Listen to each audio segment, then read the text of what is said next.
Assalamualaikum warahmatullahi wabarakatuh. Berjumpa lagi bersama saya Bu Adelia.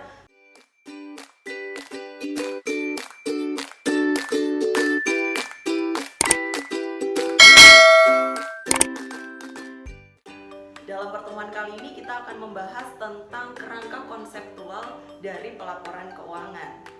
Kenapa kita membutuhkan pembahasan tentang kerangka konseptual pelaporan keuangan? Karena dalam akuntansi keuangan menengah kita akan banyak membahas tentang elemen-elemen dari laporan keuangan. Sehingga penting untuk kita dapat memahami apa saja kerangka konseptual dari pelaporan keuangan. Seperti yang akan kita bahas, yang pertama di sini ada tujuan pelaporan keuangan. Apa sebenarnya tujuan dari laporan keuangan ini dibuat? Jadi, tujuan pelaporan keuangan adalah untuk menyediakan informasi perusahaan bagi para pengguna untuk pengambilan keputusan. Siapa saja para pengguna laporan keuangan? Kenapa mereka berkepentingan dengan laporan keuangan ini? Ini harus bisa kita definisikan untuk menyediakan informasi apa saja yang mereka butuhkan. Siapa saja pihaknya? Pihak intern kah atau pihak ekstern kah?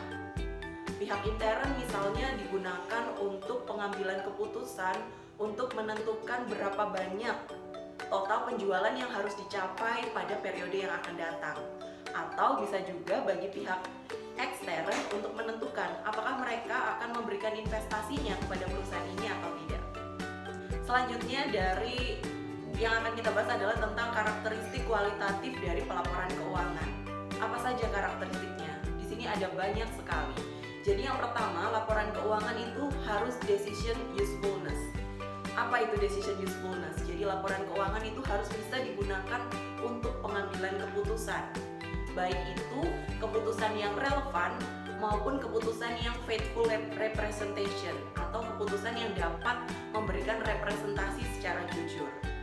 Nah, untuk laporan keuangan yang relevan, dia harus memiliki predictive value, bisa memprediksikan nilai-nilai di masa yang akan datang, yang akan kita konfirmasikan melalui confirmatory value.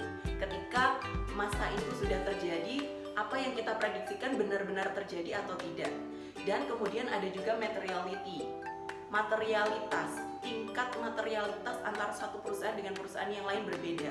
Misalkan ada satu perusahaan pesawat di mana di dalam perusahaan tersebut net worth-nya banyak sekali, mungkin 1 triliun. Di perusahaan pesawat net worth-nya 1 triliun. Kemudian ketika perusahaan pesawat tersebut kehilangan uang 10 juta rupiah, maka 10 juta itu tidak akan terasa karena net worth-nya lebih banyak dari itu. Sementara kalau kita bandingkan dengan pedagang kelontong, ketika mereka net worth-nya tidak sampai 100 juta, ketika mereka kehilangan uang 10 juta, maka uang itu akan sangat terasa. Jadi di sini tingkat materialitas antara satu perusahaan dengan perusahaan yang lain itu berbeda. Kemudian kalau dari sisi faithful representation, yang pertama komplit. Jadi laporan keuangan ini harus komplit, menyajikan informasi yang komplit. Yang kedua, laporan keuangan juga harus menyediakan informasi yang netral dan juga bebas dari error, free from error.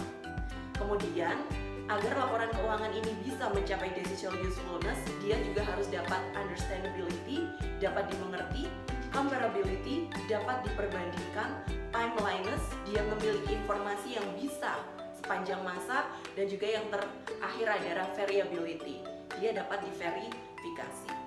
Selanjutnya adalah elemen pelaporan keuangan. Di sini ada 2 elemen pelaporan keuangan, yaitu ada kelompok akun real dan juga kelompok akun nominal.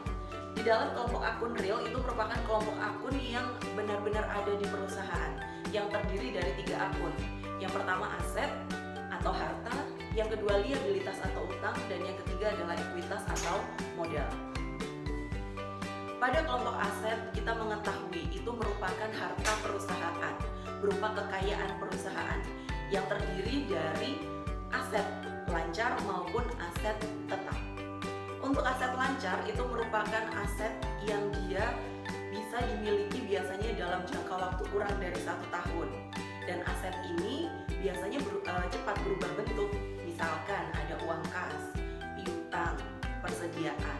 Itu adalah contoh dari aset lancar. Kemudian untuk sisi aset jangka panjang itu merupakan aset yang bisa digunakan secara berulang-ulang dan jangka waktu penggunaannya biasanya lebih dari 1 tahun. Contohnya kita punya kendaraan, mesin, peralatan, tanah. Itu adalah contoh dari aset jangka panjang. Kemudian yang kedua, kita punya kelompok akun liabilitas atau kelompok akun utang. Kelompok akun utang ini merupakan salah satu sumber dari mana aset perusahaan ini berasal. Jadi aset perusahaan salah satunya bisa berasal dari utang. Utang sendiri juga bisa kita bagi menjadi utang jangka pendek maupun utang jangka panjang. Kalau utang jangka pendek itu biasanya jangka waktu pelunasannya kurang dari 1 tahun, sedangkan utang jangka panjang jangka waktu pelunasannya lebih dari 1 tahun. Kemudian di kelompok akun real yang ketiga kita punya ekuitas atau modal. Nah, modal ini merupakan salah satu sumber dari kekayaan perusahaan. Biasanya dapat berupa investasi dari pemilik, bisa dapat berupa saham dari perusahaan. Nah, jadi kalau bisa kita buatkan persamaan, aset ini adalah menunjukkan harta perusahaan dan liabilitas serta ekuitas ini menunjukkan sumber dari mana aset perusahaan ini berasal.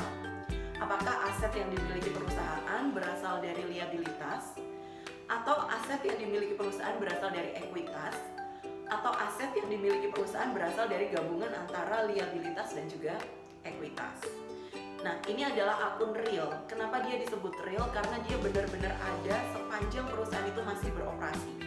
Jadi mau dari periode pertama, kedua, ketiga, akun ini selalu ada.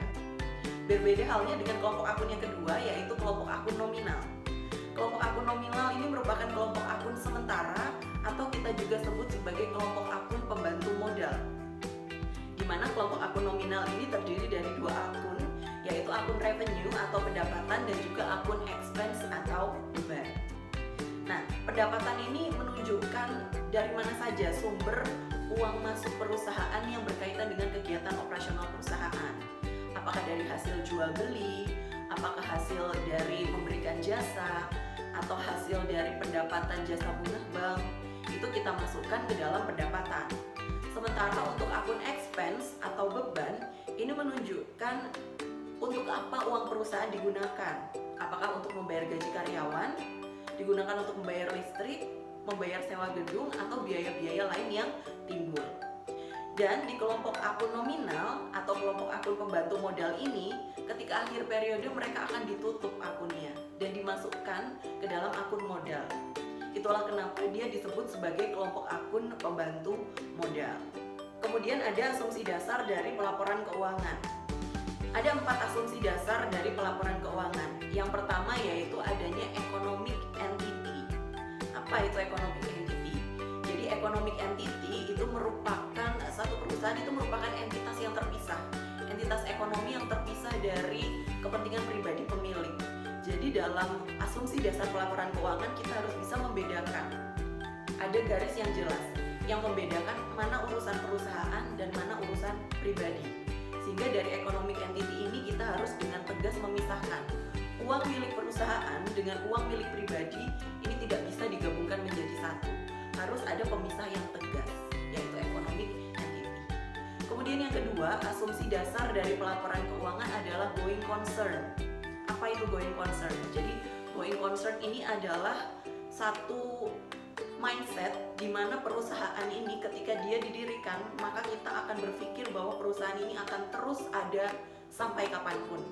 Tidak ada ceritanya kita mendirikan perusahaan dan kita berpikir tahun depan saya akan bangkrut. Nggak ada. Jadi economic entity adalah ketika kita mendirikan perusahaan sekarang, kemudian kita berpikir bahwa perusahaan itu terus akan ada sampai kapanpun. Going concern.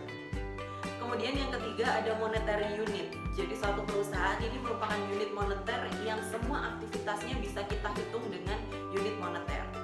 Kemudian yang terakhir adalah ada periodicity. Jadi suatu perusahaan dalam melakukan kegiatan usahanya itu bisa kita bagi ke dalam periode-periode tertentu. Apakah periodenya itu bulanan? Apakah periodenya 3 bulanan, 4 bulan, 6 bulan, atau 1 tahun? Yang biasa teman-teman sudah ketahui periode dari laporan keuangan biasanya adalah bulanan, triwulan, dan juga tahunan.